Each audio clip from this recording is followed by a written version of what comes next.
Hello friends, आज मैं class 12th के यूनिट जेनेटिक्स का first chapter principles of inheritance and variation का फर्स्ट पार्ट आपके सामने एक्सप्लेन करने जा रहा हूँ।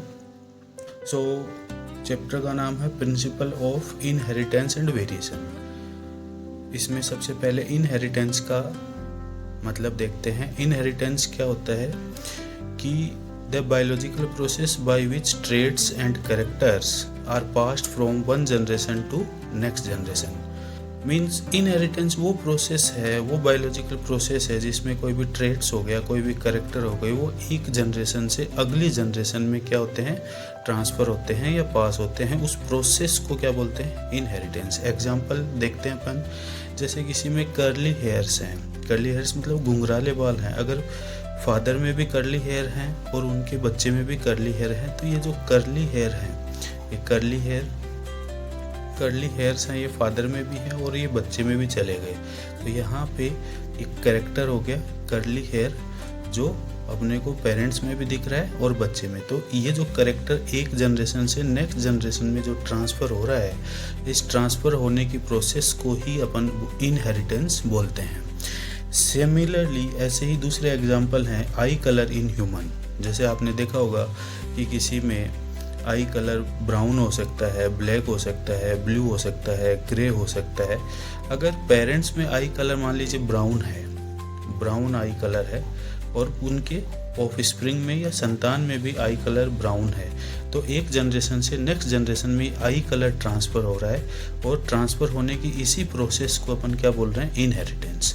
तो आई होप आपको ये डेफिनेशन समझ आई होगी कि बायोलॉजिकल प्रोसेस मतलब जीवों में होने वाली प्रोसेस है जिसमें कोई भी ट्रेट या कैरेक्टर, जैसे अपन ने आई कलर का एग्जांपल लिया, कर्ली हेयर का एग्जांपल लिया, ये एक जनरेशन से नेक्स्ट जनरेशन में ट्रांसफ़र होने की प्रोसेस को ही क्या बोलते हैं, इनहेरिटेंस।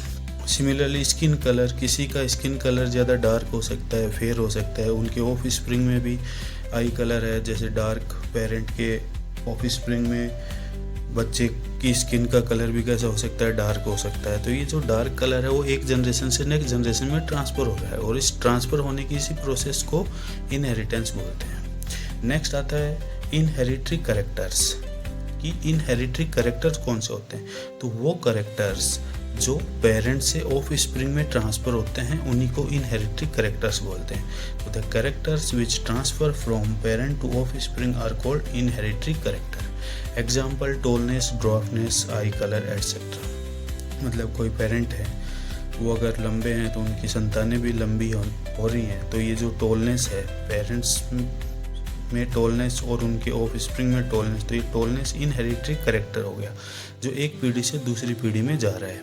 ड्वार्फनेस बोनापन है, वो भी एक पीढ़ी से दूसरी पीढ़ी में अगर ट्रांसफ़र हो रहा है तो इस बोनेपन को जो इनहेरिटरी कैरेक्टर बोलेंगे। आई कलर, किसी में पेरेंट्स की आई ब्लू कलर की है, ऑफ स्प्रिंग की भी आई का कलर है वो ब्लू है, तो ये जो ब्लू कलर है या आई कलर है, ये भी इनहेरिटरी कैरेक्टर है। उसके बाद में नेक्स्ट आता है वेरिएशन। वेरिएशन क्या है, वेरिएशन वो डिफरेंस है जो पेरेंट्स से ऑफ स्प्रिंग कितना अलग है।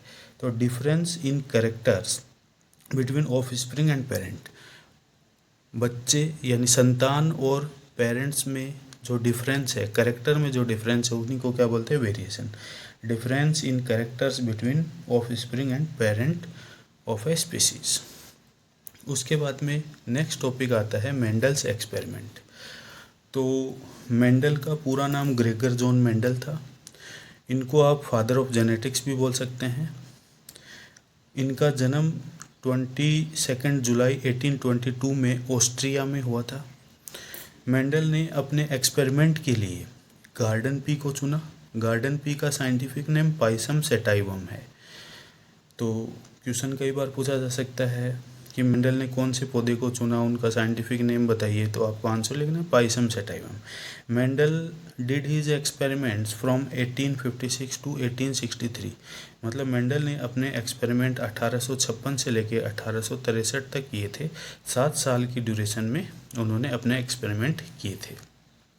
इसके अलावा मैं थोड़ा बहुत और बताऊं कि मेंडल का जन्म एक साधारण परिवार में हुआ था। फादर चर्च में काम करते थे और खेती करते थे, तो मेंडल का बचपन जो है वो प्लांट्स के बीच में ही गुजरा था।